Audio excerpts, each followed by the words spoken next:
ஏசாயா 55:6 கர்த்தரை கண்டடையத்தக்க சமயத்தில் அவரை தேடுங்கள், அவர் சமீபமாயிருக்கையில் அவரை நோக்கி கூப்பிடுங்கள். ஆம் பிரியமான தேவச்சனமே, விசுவாசத்தோடு கர்த்தரை நோக்கி நம்ம கூப்பிடும் பொழுது தேவன் தூரமா இல்லைங்க. நீங்க கூப்பிடுற அடுத்த நிமிஷமே கர்த்தர் உங்களோடு இருக்கிறவராய் காணப்படுகிறார். அது எப்படி கூப்பிட வேண்டும் என்றால், விசுவாசத்தோடு கர்த்தரை தேடணும், விசுவாசத்தோடு நம்ம கூப்பிடணும். பாருங்க, 12 வருஷமாய் ஒரு மகள் அநேக வியாதியினால படுத்திருந்தாங்க. அவங்க என்ன செஞ்சாங்க? தேடினாங்க, ஆண்டவரை நோக்கி கூப்பிட்டாங்க. கர்த்தர் நல்ல ஒரு சுகத்தை கொடுத்து ஒரு பெரிய சாட்சியாய் கர்த்தர் காண செய்தார்.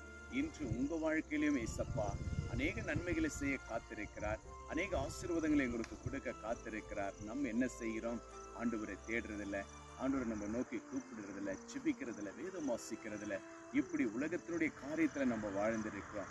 இன்றைக்கு ஒரு முடிவு எடுங்க தேவ பிள்ளைகளே, ஆண்டவரை நோக்கி கூப்பிடுங்க. அவர் சமீபமா இருக்கிறார். அவரை கண்டடைய நம்ம கூப்பிடும் பொழுதுதான் கர்த்தர் நம்மோடு கூட இருக்கிறவராய் காணப்படுகிறார். இன்றைய விசுவாசிங்க, ஆண்டவரை நோக்கி கூப்பிடுங்க, அவரை தேடுங்க, வேத மூலியமா தேடுங்க, ஜெபத்து மூலியமா தேடுங்க, ஆலயத்துல போய் தேடுங்க. அநேக உங்களுடைய நண்பர்கள் மூலியமா தேவனுடைய பிள்ளைகளிடத்துல நீங்க ஒருவர் பேசும் பொழுது கர்த்தர் உங்களோடு பேசுகிறவராய் காணப்படுகிறார். அவரை தேடுங்க. கர்த்தர் நிச்சயமாக சமீபமாய் இருந்து நீங்க தேடுகிற அனைவற்றையும் ஆண்டவர் உங்களுக்கு கொடுத்து ஆசீர்வதிக்க இயேசு வல்லவராய் காணப்படுகிறார். இன்றைய விசுவாசிங்க, ஆண்டவரை நோக்கி தேடுங்க. நிச்சயமாக உங்களுக்கு ஒரு நல்ல பதிலை கொடுத்து ஆண்டவர் ஆசீர்வதிப்பார். விசுவாசிங்க.